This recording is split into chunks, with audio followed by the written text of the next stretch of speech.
दोस्तों आप सबको बता दें कि भोजपुरी के बड़े सुपरस्टार खेसारी लाल यादव बॉलीवुड के गोविंदा सर के साथ डांस करके फिर भोजपुरी का स्वाभिमान जो गर्व है भोजपुरी का सर ऊंचा किए हैं। अभी तक कोई भी कलाकार बॉलीवुड के बड़े सुपरस्टार के साथ डांस नहीं किए हैं, लेकिन खेसारी लाल यादव जो इतिहास इस बार रचे हैं वो इतिहास न पवन सिंह रच पाए हैं न कोई कलाकार रच पाया है। दोस्तों आप सबको बता दें कि पवन सिंह जो लकीर अभी तक खींचे थे उस लकीर पे सभी कलाकार रेंग रहे थे, लेकिन अब जो खेसारी लाल यादव जो लकीर खींच रहे हैं उस मुझे लगता है कि इस लकीर पे अब हर एक कलाकार रेंगेगा, यहाँ तक कि पवन सिंह भी इस लकीर पे रेंगेंगे।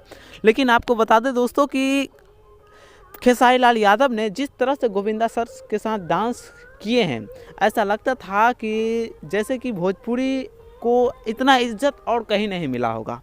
गोविंदा सर भी इनके साथ डांस करते हैं और भोजपुरी के गाने खेसारी लाल यादव के गाने पे खूब डांस करते हैं। और ये वीडियो इतनी तेज़ी से वायरल होने लगी कि मैं सोचा कि चलिए ये वीडियो आप सब तक पहुंचाते हैं, क्योंकि कहीं ना कहीं भोजपुरी के सुपरस्टार भोजपुरी का नाम ऊंचा कर रहे हैं। इसलिए मैंने ये वीडियो बना रहा हूं और ये वीडियो की सच्चाई आप सबको बता रहा हूं कि आखिर भोजपुरी हमारा किस लेवल तक पहुँच गया है। जो पवन सिंह नहीं कर पाए वो खेसारी लाल यादव कर रहे हैं। इससे ये पता चलता है कि कहीं ना कहीं खेसारी लाल यादव भोजपुरी को बॉलीवुड जैसा सम्मान दिलाना चाहते हैं, पहले वाला बॉलीवुड जैसा सम्मान, अब वाला बॉलीवुड वाला सम्मान नहीं जो कि बॉलीवुड बायकॉट कहा जाता है। अब दोस्तों बॉलीवुड को बायकॉट कर दिया गया है पूरी दर्शक की तरफ से।